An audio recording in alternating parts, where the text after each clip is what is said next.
ইন্না লিল্লাহি ওয়া ইন্না ইলাইহি রাজিউন। আজকে 4 দিন হয়ে গেছে আমার শাশুড়ি মারা গিয়েছেন। সবাই ওনার জন্য দোয়া করবেন। আর আজকে হচ্ছে ওনার সিন্নি। উনি কিন্তু অসুস্থ ছিলেন অনেক দিন থেকে, আর উনি মারা গিয়েছেন। আজকে 4 দিন ওনার সিন্নি হচ্ছে। আর এখানে কিন্তু গরু কিনে আনা হয়েছে, এটাকে জবাই করা হচ্ছে। আজকে মরলে কালকে 2 দিন কথা কয় না লোকে, তো ঠিক তাই উনি মারা গেছেন। আজকে 4 দিন হয়েছে। আর আজকে সবাই মিলে সিন্নি করা হচ্ছে।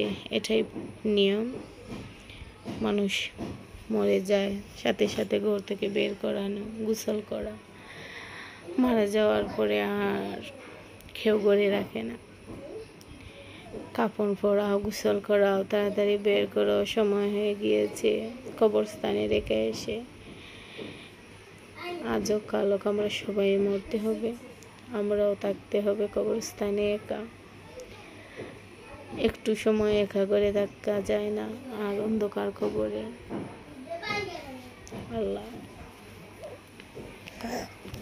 তুমি সবাইকে জান্নাতুল ফেরদাউস দান করো।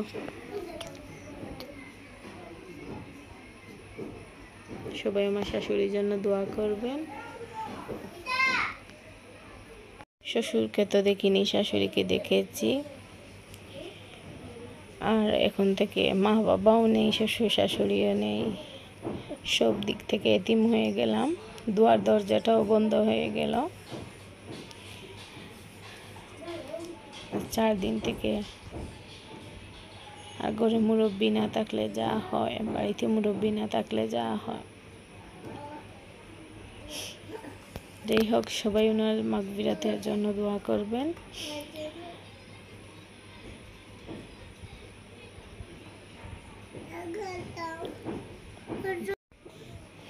মানুষ মারা যায় কিন্তু রেখে যায় তার স্মৃতি।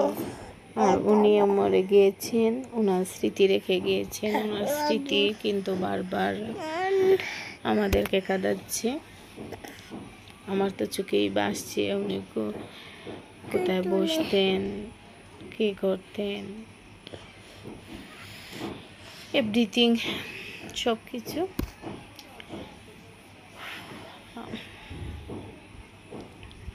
আর এখানে গরুটা জবাই করা হচ্ছে সবাই মিলে। 90,000 টাকা দিয়ে গরু কিনা হয়েছে, এরপরেও হবে না। এখন আরও মাংস কিনে আনা হয়েছে, প্রায় 25-30 হাজার টাকার আরও মাংস কিনে আনা হয়েছে। আর এখানে রাতে যে মেহমান আসবেন বা বাড়িতে যারা আছেন সবার জন্য রান্না করা হচ্ছে, যাতে সবাই এসে খেতে পারেন, সবার জন্য রান্না করা হয়েছে। আর এই টেবিলগুলিও সেটিং করা হয়েছে, কালকে সবাই আসবেন দাওয়াতি যারা, তাদেরকে খাওয়ানোর জন্য। আর এই তো মাংসগুলো কেটে রেডি করাচ্ছে, রাতে রান্নার পর মেবি সেগুলো রান্না করা হবে। রাতেই তো রান্না করা হবে, সকাল থেকে খাওয়ানো শুরু হয়ে যাবে। সকাল 11টা, 11:30 অথবা 12টার দিকে খাওয়ানো শুরু হয়ে যাবে। সবাই আমার শাশুড়ির জন্য দোয়া করবেন। আসসালামু আলাইকুম, আল্লাহ হাফিজ।